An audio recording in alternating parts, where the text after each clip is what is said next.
मंडळी, कुरुक्षेत्रात रणांगणावर जेव्हा युद्ध सुरू झालं त्याच्या 13व्या दिवशी कौरवांनी पांडवांना अडकवण्याच्या उद्देशानं एका चक्रव्यूहाची रचना केली। या चक्रव्यूहातून बाहेर पडण्याची कला माहीत असणारे फक्त 4 योद्धे होते, श्रीकृष्ण, अर्जुन, गुरु द्रोणाचार्य आणि प्रद्युम्न। युद्धात धाडसी आणि पराक्रमी अभिमन्यूनं चक्रव्यूहात प्रवेश केला आणि अत्यंत धाडसानं लढा दिला। महाभारतातल्या त्या कथेनुसार अभिमन्यूनं चक्रव्यूहाचे 6 असे टप्पे होते ते पार केले, पण तो शेवटच्या टप्प्यात फसला।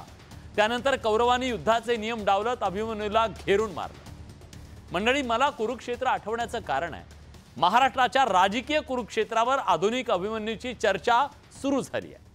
कारण राज्याचे उपमुख्यमंत्री देवेंद्र फडणवीस यांनी स्वतःला आधुनिक अभिमन्यू म्हटलंय। मला घेरून माझी इमेज डॅमेज करून विरोधकांना हे जिंकायचंय, काही जागा जिंकायच्यात असं त्यांना वाटतंय, असा आरोप त्यांनी केला। पण मी हे चक्रव्यूह भेदू शकतो असं ते म्हणताय। त्यात सुप्रिया सुळेंचं एक वक्तव्य समोर आलं, शिंदेंचे कोई बैर नहीं, फडणवीस जी की खैर नहीं। याचा राजकीय अर्थ काय? फडणवीस हे चक्रव्यूह खरंच भेदू शकणार आहेत का? ठरवून हे रणनीतीनं सगळं होतंय का? टार्गेट फडणवीस हे विरोधकांची रणनीती आहे का? या सगळ्याबद्दल आपण चर्चा करणार आहोत। पण या चक्रव्यूहात फडणवीसांना नेमकं कोण कोण घेरलंय आपण एकदा ग्राफिकच्या माध्यमातून बघूया। कायम मनोज जरांगे यांच्या टार्गेटवर देवेंद्र फडणवीस। उद्धव ठाकरे म्हणाले, एकतर तू राहशील किंवा मी राहीन। नाना पटोले सातत्याने फडणवीसांवर बोलतात। सुप्रिया सुळे म्हणतात, शिंदेंचे बैर नाही पण खैर नाही। संजय राऊत रोज सकाळी उठून फडणवीसांवर टीका करतात। शरद पवारांचं टार्गेट तर कायम फडणवीस असतात। तर या सगळ्या चक्रव्यूहामध्ये आज देवेंद्र फडणवीस आहेत आणि हे चक्रव्यूह भेदण्यात फडणवीस यशस्वी होतात का आणि यामागचं सगळं राजकारण समजून घेण्याचा आपण प्रयत्न करूया। या चर्चेमध्ये सहभागी होण्यासाठी आपल्यासोबत मान्यवर पाहुणे जोडले गेलेले आहेत। आपल्यासोबत सदाभाऊ खोत आहेत आमदार, आपल्यासोबत युवराज मोहिते आहेत काँग्रेसचे प्रवक्ते, आपल्यासोबत राजकीय विश्लेषक सुशील कुलकर्णी आहेत। मी सुरुवातीला जातोय युवराज मोहिते सरांकडे। मोहिते सर, असं का होतंय की सातत्यानं देवेंद्र फडणवीस यांना टार्गेट केलं जातंय विरोधकांकडून? टार्गेट ठरलंय का तुमच्या सगळ्यांचं की काही करायचं, फडणवीसांना टार्गेट करायचं आणि त्यांना घेरायचं? ही रणनीती की काय? विलास, आता हे करताना तुम्ही सांगितलं की चक्रव्यूह, अभिमन्यू आणि जरा महाभारताचा तुम्ही उल्लेख केला। माझं असं म्हणणं आहे की हा कौरवांनी रचलेलं हे जे काही चक्रव्यूह आहे त्याच्यामध्ये स्वतःच कौरव अडकलेत असं आताच हे चित्र आहे। याचं कारण की गेल्या 10 वर्षात आपण जर पाहिलं तर देवेंद्र फडणवीस यांचा एकूण जो प्रवास आहे, म्हणजे ते विरोधी पक्षात असताना एक चांगला तरुण विरोधी पक्षनेता, चांगला विरोधक, राजकीय विरोधक म्हणून, पत्रकार म्हणून आम्ही सगळे त्याला अप्रिशिएट करत होतो। आणि त्यांच्याशिवाय कुठलीही चर्चा, कुठलंही बिल, कुठलंही हे सगळं पूर्ण होत नव्हतं। पण गेल्या 10 वर्षात दुर्दैवाने त्यांनी स्वतःला ज्या पद्धतीचं राजकारण त्यांनी केलेलं आहे, हे अत्यंत घातक राजकारण। महाराष्ट्रामध्ये अशा पद्धतीचं राजकारण कधीच कोणी केलं नव्हतं आणि तो चक्रव्यूह त्यांनी स्वतः आखलेला आहे। उदाहरण द्यायचं झालं तर ते जेव्हा सत्तेत आले आणि ते जेव्हा मुख्यमंत्री बनले तेव्हा सरकारी यंत्रणा, मग त्या IB असेल, ते CBI असेल किंवा अगदी ईडी असेल, ईडीचा वापर महाराष्ट्रात करणारा, गैरवापर करणारा पहिला राजकारणी, पहिला मुख्यमंत्री म्हणजे देवेंद्र फडणवीस। ज्या पद्धतीने विरोधकांना आतमध्ये टाकलं आणि ज्या पद्धतीने ते खेळले ते कार्ड, ते अत्यंत वाईट होतं, अत्यंत घातक होतं। पत्रकार म्हणून मी पाहिलेलं आहे भुजबळ त्यांच्या पायाची कशी गिडगिडली। कारण का, तर हे ज्या पद्धतीने त्यांनी ती सगळे ईडी वापरली आणि सगळ्याच नेत्यांना त्यांनी वापरलं आणि ते जे राजकारण करायला ते गेले तिथे ते घातक ठरले। दुसरी गोष्ट अशी आहे, जेव्हा सत्ता गेली, जेव्हा सत्तेमध्ये त्यांनी असं म्हटलं होतं की मी पुन्हा येईन। आपल्या सगळ्यांना आठवत असेल त्यांचं ते वाक्य आजही सांगितलं जातं, पुन्हा येईन, पुन्हा येईन ते म्हटले आणि ते पुन्हा कुठे आले आणि कोणी आणलं? त्यांना शिंदेच्या हाताखाली आणलं। ते कुणी आणलं? विरोधकांनी आणलं, काँग्रेसने आणलं, ते त्यांच्या नेत्याने आणलं। आणि त्यानंतर जेव्हा ते असं म्हणत होते की मी सत्तेत जाणार नाही, मी सत्तेच्या बाहेर राहील, तिथून दट्ट्या आला आणि त्यांना सांगण्यात आलं, शहांनी सांगितलं की नाही, तुम्हाला आज जावं लागेल आणि ते डिमोट करून आत आले। एक बर. गोष्ट. दुसरी गोष्ट ती अगदी संक्षिप्तमध्ये मांडतोय. हम्म. तिसरी गोष्ट अशी आहे या सगळ्यातली की अजित पवार कधीही नो नो नो नाही नाही नाही आज अजित पवारांच्या मांडीला मांडी लावून बसलेले आहेत. अजित पवारांसोबत ते सत्तेत आहेत. हे सगळं जे आहे ना हे चक्रव्यूह कुणी रचलेलं आहे, काय काँग्रेसचा त्यात संबंध आहे हे स्वतः रचलेलं आहे. आणि जर त्यांना अडकवायचंच असेल तर ते भाजप नेते आणि अगदी टू द पॉइंट सांगायचं असेल तर ते अमित शहा त्यांना अडकवतात असं म्हणावं लागेल. आजही तुम्हाला सांगतो आता ह्या सिंधुदुर्गातला शिवाजी महाराजांचा पुतळा पडला आणि त्यानंतर आपटे गायब झाला. आता या आपटेचं कनेक्शन हे देवेंद्र फडणवीसांना माहित नाही, त्याचं ठाण्याचं कनेक्शन माहित नाही, पण तो 11 दिवस बेपत्ता होता. 11 दिवस पोलिसांना सापडत नव्हता. हे ठीक. पोलीस कोणाचं आहे? हे फडणवीसाचं आहे. माझं असं म्हणणं आहे की हे चक्रव्यूह ठीक आहे आहे, ना तुम्ही असं म्हणताय फडणवीस स्वतः त्याच्यामध्ये स्वतः अडकलेले आहेत. लसावी जर तुमच्या सगळ्या म्हणण्याचा काढला तर या चर्चेमध्ये खरं तर मला आता लगेच जायचं होतं सदाभाऊकडे, पण ते डाऊन झाले. मी पुन्हा त्यांच्याकडे जातो. पण सुशील कुलकर्णी आता आपल्यासोबत आहे. सुशीलजी, तुम्ही जवळून हे सगळं राजकारण पाहताय. विरोधक असं म्हणतात आमची रणनीती नाही आहे, ते स्वतः चक्रव्यूहात अडकलेले आहेत, आम्ही ठरवून त्यांना विलन करत नाहीये. तुम्हाला पटतंय का? खरं तर प्रवक्ते म्हणून मोहितेंनी असं म्हणणं हे स्वाभाविक आहे की आम्ही स्वतःहून ते फडणवीस त्यांच्या चक्रव्यूहामध्ये अडकतायत किंवा भाजपच्या नेत्यांना अडकवतात हे म्हणणं एक प्रवक्ता म्हणून पक्षाचा बोलणारा व्यक्ती म्हणून ठीक आहे. पण जे चित्र आत्ता दिसतंय ना विशाल की हे विलास, त्या सगळ्या प्रकारामध्ये आपण बघतोय की सातत्याने देवेंद्र फडणवीस या एका माणसावरती आरोप केले जात आहेत. म्हणजे जरांगे फडणवीस सत्ता चालवतो, तोच आहे, तोच सगळं करतो, मला शिंदेकडून अपेक्षा आहेत असं म्हणतात. आणि थेट म्हणजे अरे तुरे आय माय ब भ हे सगळं उच्चारत ते फडणवीसांच्यावरती आरोप करतात. दुसरं सुप्रिया सुळे थेट त्यांच्याकडे त्या सांगतात की यांचंच आमचं आहे. नाना पटोलेंचा तर पहिल्यापासूनचा राग देवेंद्र फडणवीसांच्यावरती आहेच आहे. तो तो प्रत्यक्ष आपल्याला दिसतो. जयंत पाटील ज्या पद्धतीनं राष्ट्रवादीकडून आत्ता बोलतायत ते सगळं बघता देवेंद्र फडणवीस या एका व्यक्तीभोवती, त्याचं कारण आहे महत्वाचं विलास की देवेंद्र फडणवीसच का, याचं पण एक महत्वाचं कारण आहे. देवेंद्र फडणवीसांची एक जात अधोरेखित करून त्या जातेवरती किंवा त्याच्यावरती जर प्रहार केला गेला तर महाराष्ट्राच्या राजकारणामध्ये एक वेगळं एकत्रीकरण, वेगळं समीकरण जुळवण्याची शक्यता शिल्लक राहते. आणि त्याच पोटी देवेंद्र फडणवीसांना घेरायचं, एका ठिकाणी लक्ष केंद्रित करायचं. खरं तर करावं की न करावं या राजकीय मुद्द्यावर आपण पुन्हा बोलू शकतो, त्याच्यावर वेगळ्या चर्चा घडता येऊ विचारतो ना, पण विरोधी पक्षांची एक राजनीती म्हणून हे सगळं घडत आहे. ठीक आहे विशाल, मी विचारतो ना, थेट आरोप त्यांचा आहे, एक विश्लेषण सुद्धा त्यांचं आहे की जात हा महत्वाचा फॅक्टर आहे, बहुजनांचं राजकारण करण्यासाठी म्हणून विरोधकांकडून हे सगळं केलं जात आहे का? सर, प्रश्न असा आहे की या राज्यातले आता अगदी जात म्हणायचं तर ब्राह्मण मुख्यमंत्री हे पहिले कोण होते? मनोहर जोशी होते. त्यांची कधी जात आली नाही, त्यांच्यावर कधी कोणी बोललं नाही. ते त्याचं सरकार गेलं, त्याला वेगळी कारणं होती बोलले. पण प्रश्न असा आहे आताच काय नाही, अशा पद्धतीने बोललं नाही गेलं. ज्या पद्धतीने त्यांचं राजकारण होतं त्यांच्या राजकारणावर आणि त्यांच्या एकूण सगळ्या याच्यावर टीका झाली. ब्राह्मण्यत्वावर आता तुम्ही जे म्हणता जे जो न्याय तुम्ही जर आता देवेंद्र फडणवीस बाबत बोलत असाल तर मनोहर जोशींच्या वाट्याला मुद्द्यावर ब्राह्मण म्हणूनच टीका झाली होती. पंतांचं राजकारण अशीच टीका मनोहर जोशींच्या वरती झाली होती. मुंडेंनी स्वतः सांगितलं होतं माझा गणपती दूध पित नाही, हे मुंडेंनी म्हटलं होतं. हे कुणी बाकी विरोधकांनी म्हटलं नव्हतं. त्यावर पंतांचं राजकारण अशी टीका विरोधी पक्षाकडून झाली होती याची आठवण करून देतोय फक्त. आता त्याची सुरुवात ही मुंडेंनी केली होती, पण तुम्ही मुंडे नाही बोललं पाहिजे. मुंडे तर त्यांच्या सोबत होते. प्रश्न एवढाच आहे 7 फॅक्टर. आणि माझं एवढंच म्हणणं आहे, जर आता देवेंद्र फडणवीस यांनी जर चक्रव्यूह असं सगळे म्हणत असतील तर अहंकार आणि विद्वेष या चक्रव्यूहात अडकले. ठीक आहे, मला सदाभाऊंना ह्या चर्चेत आणायचं आहे. युवराज सर, मला सदाभाऊंना ह्या चर्चेत आणायचं आहे. सदाभाऊ, देवेंद्र फडणवीस यांना टार्गेट केलं जात आहे. देवेंद्र फडणवीस म्हणतात मी चक्रव्यूहात आहे, भेदेन सुद्धा. पण विरोधक असं म्हणतात चक्रव्यूहात तुम्ही स्वतः अडकलेले आहात, तुम्हाला कोणी विलन करत नाहीये, तुमच्या कृतीनं तुम्ही झालात. तुम्हाला पटतंय का हे? आणि आता मुद्दा असाही मांडला गेला की जात महत्वाचा फॅक्टर आहे याच्यातला, म्हणून सुद्धा ते टार्गेट होत आहेत. तुमचं म्हणणं काय?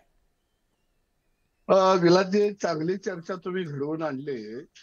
कारण मी चळवळीमध्ये आलो 1983 ला. शरद जोशींच्या बरोबर मी चळवळीमध्ये काम करायला सुरुवात केली आणि या राज्यामध्ये शरद जोशींच्या आंदोलन मी जवळनं बघितले. अनेक वेळा मला तुरुंगाच्या वाऱ्या केलेल्या मी बघितल्या. एक मला आठवतं की त्यावेळी सुद्धा शरद जोशींना त्यांना जातीवरनं त्यांच्या घेरलं गेलं होतं. मग ते अमेरिकेचे एजंट आहेत, हे आहेत, ते हे कुणी घेरलं गेलं? हे ज्या प्रस्थापित मराठे राजकारणामध्ये जी घराणी आहेत, मी त्यांना म्हणतो आमचा लढा वाडा विरुद्ध गावगाडा, प्रस्थापित विरुद्ध विस्थापित, या वाड्याने शरद जोशीला खऱ्या अर्थाने बदनाम केलेलं होतं. पण या महाराष्ट्रातल्या देशातल्या शेतकऱ्याला शेतीचं अर्थशास्त्र साध्या आणि सोप्या भाषेमध्ये जर कुणी समजावून सांगितलं तर ते शरद जोशींनी समजावून सांगितलेलं होतं. शरद जोशी एक गोष्ट म्हणायचे की शेतकऱ्याचं भलं कधी होईल? ज्याला शेतीतलं कळत नाही अशी माणसं ज्यावेळी सत्तेवरती येतील त्यावेळी शेतकऱ्याचं भलं होईल. मला वाटायचं हे कसं काय बाबा?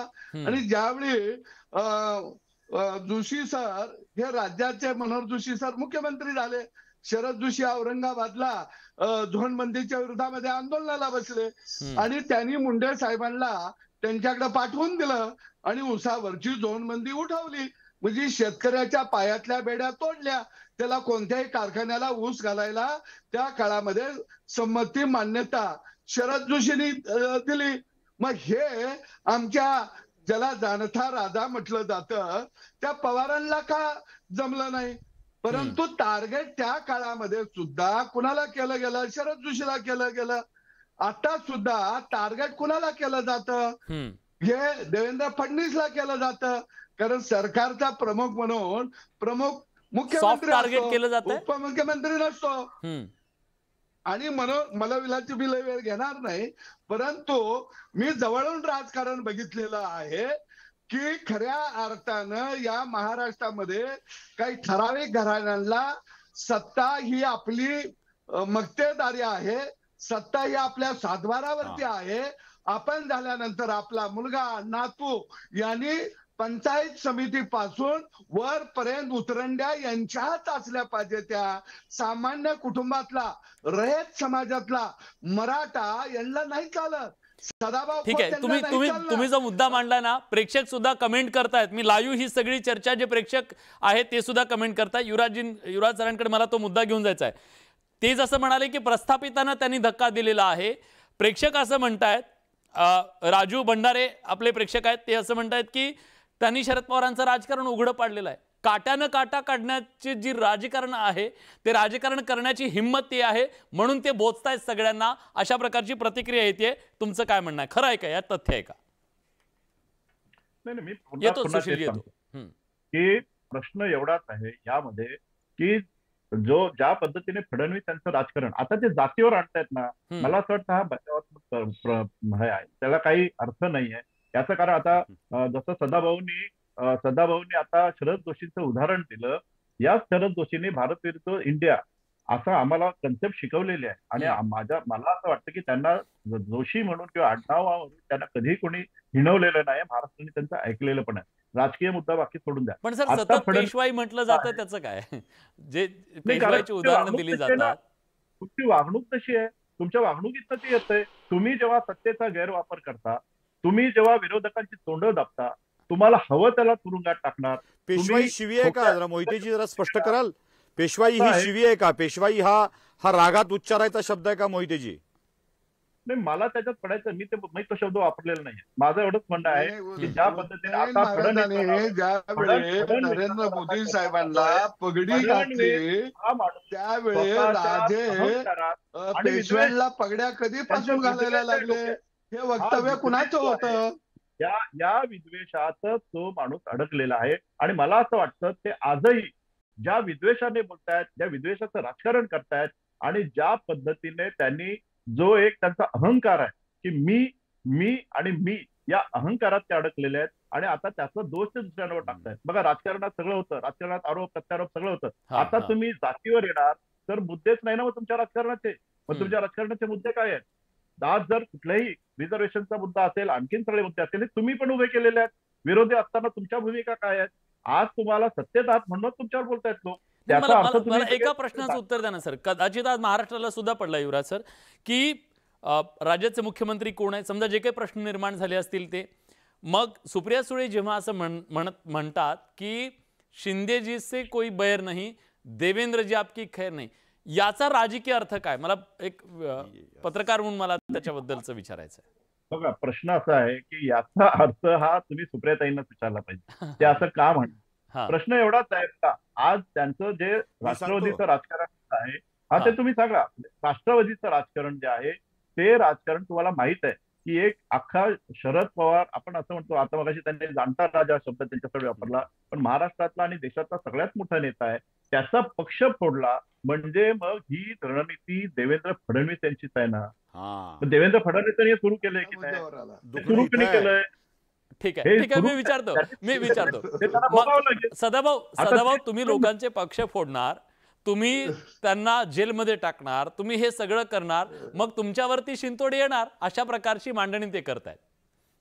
सो चुहे खाके बिल्ली चली आज को, या महाराष्ट्रामध्ये पक्ष फोडण्याची सुरुवात कुणी केली, घराने फोडण्याची सुरुवात कुणी केली, हे जरा इतिहास मला वाटतंय तपासला तर बऱ्यापैकी होईल. आणि काँग्रेसच्या बाबतीमध्ये जर बोलायचं झालं, विश्वासार्हता, आज देवेगौडाला तुम्ही पाठिंबा दिला होता, शरद पवारांनी फोडली आहे, दोनदा फोडली आहे.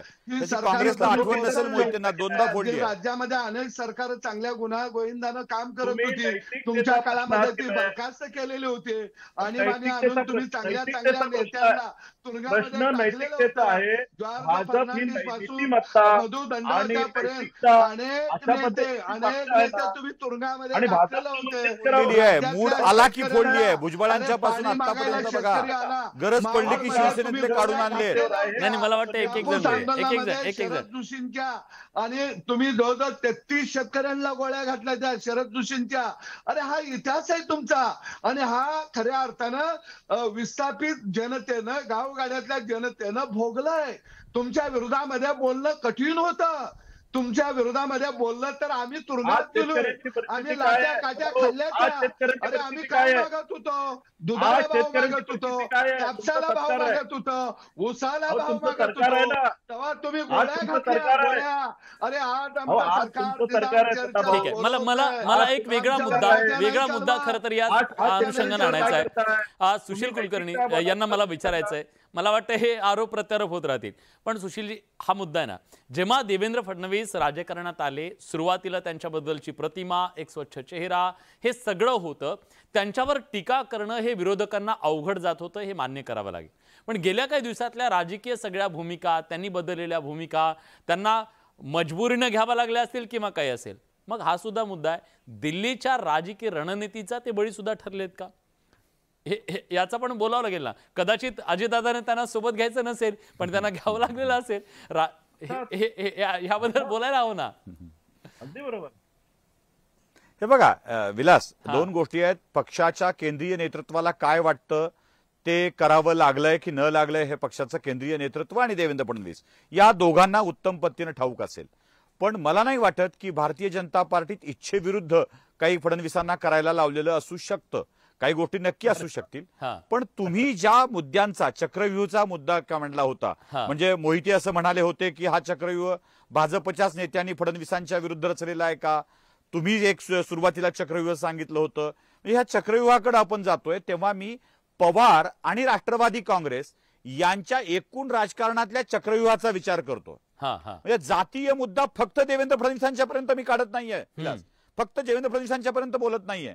तुम्ही एक गोष्ट लक्षात घ्या, शिंदे तुझसे बैर नाही हे वाक्य जर खरं आहे, तर मग मुख्यमंत्री पदावर शिंदे चालतात हा त्याचा अर्थ होतो. आणि ज्यावेळी उद्धव ठाकरेंचं काय करायचं, त्यांनी काय करायचा दावा करत असतात, हा मुद्दा महत्वाचा आहे. सुप्रिया सुळेंचं हे चक्रव्यूह एका अभिमन्यूला भेदणं, एका अभिमन्यूला घेरणार नाहीये, हे दोन एकाच जातीचे अभिमन्यू घेरणार आहे. म्हणजे तिकडे उद्धव ठाकरेंना पण सांगितलंय की आम्हाला शिंदे पण चालतो बरं का. ठीक आहे असं नाहीये की मला तुम्हीच मला आवश्यक युवराज सरांना आहात आणि विचारायचं तुम्हीच युवराज सर, असलं याआधी चर्चा झाली होती असं बघा. हे दोन्हीकडचं आहे. याआधी चर्चा बऱ्याचदा झाली की शरद पवार यांची राष्ट्रवादी काँग्रेस आणि भाजपचे जे काही पडद्यामागे बैठका झाल्या, त्यांचं सगळं ठरलं. त्याच्यात एक बातमी येत होती, पत्रकार तुम्ही होता तेव्हाही आपल्याला, की आम्हाला देवेंद्र फडणवीस नको, दुसरं कोणीही चालेल, अशा प्रकारची मागणी. हे जे देवेंद्र फडणवीस यांच्याबद्दलचं हे काय असू शकतं बरं? म्हणजे काहीतरी असं आहे की अडी आहे. याचं कारण एकच विद्वेष आणि अहंकार. ज्या पद्धतीने पहिल्या 5 वर्षामध्ये कुणाचा सगळ्या विरोधक देवेंद्र फडणवीसचा स्वतःचा, जर ज्या पद्धतीने त्यांनी सत्तेचा गैरवापर केला आणि हा सत्तेचा गैरवापर करून ज्या पद्धतीने विरोधकांची मुचकटदाबी केली, या मुचकटदाबीमुळे त्यांचं जे म्हणतो ना आपण राजकीय, कसं असतं राजकारणात कोणी शत्रू फार काळ नसतात आणि कोणी मित्रही नसतात, पण यांचं शत्रुत्व जे आहे ना, हे शत्रुत्व अत्यंत घातक आहे. हे तुम्हाला विनाकारण जेलमध्ये टाकू शकतात, हे विनाकारण तुमच्या घरात छापा आणू शकतात, हे विनाकारण तुम्हाला त्रास देऊ शकतात. आणि म्हणून माझं असं म्हणणं आहे की हे असले विरोधक आहेत ना, राजकारणात विरोधक असतात सगळे, आपण असतो, आपण पाहतो सगळ्यांना, आपण सगळीकडे जातो, विरोधकांकडे जातो. मुंडे सारख्या माणसांबरोबर आम्ही काम केलेलं आहे. प्रभुदेव एवढाच आहे की ह्यांचं जे काय शत्रुत्व आहे, हे शत्रुत्व भयानक आहे. हे शत्रुत्व म्हणजे तुम्हाला तुमचं असं म्हणणं आहे की या त्यांनी केलेल्या गोष्टींमुळे हे सगळं घडलेलं आहे. सत्ताधाऱ्यांना वाटतं की असं नाहीये, त्यांना हेतू पुरस्सर विलन केलं जात आहे, त्यांच्या जातीमुळे विलन केलं जात आहे, अशा प्रकारची मांडणी होतीये. पण एक गोष्ट नक्की आहे, महाराष्ट्राच्या राजकारणाच्या कुरुक्षेत्रावरती, विधानसभेच्या कुरुक्षेत्रावरती जर अभिमन्यू त्यांना करण्याचा प्रयत्न विरोधकांनी केले, जवळपास ठरवलेलं दिसतंय.